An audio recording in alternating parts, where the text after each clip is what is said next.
कत्रो घर हो, गाडी पनि ठुल्ठुला। यो घरमा मलाई कोठा दिएला नि त, एकचोटि कुरा गर्छु। ए हजुर, को हुनुहुन्छ घरमा? ए घरबेटी दाइ, मा को नमस्कार हजुर। नमस्कार। कोठा छ होला त हजुर? अनि यत्रो घरमा कोठा नभएर के भित्र पार्टी प्यालेस हुन्छ त? नमस्कार दाइ, कोठा भाडामा पाइन्छ कि भनेर आएको दाइ गाउँबाट।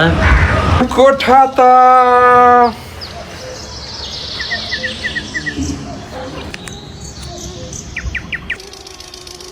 कोठा छैन भाइ, छैन, कोठा छैन है, कोठा छैन। अब त्यहाँ यसो वरिपरि अरू घरतिर नि हेर नि त, अरू घर है।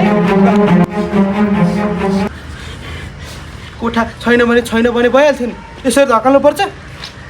यो सहरको मान्छेको घर मात्रै ठुलो, मन भनी माखाको टाउको जत्रो नि रहन्छ।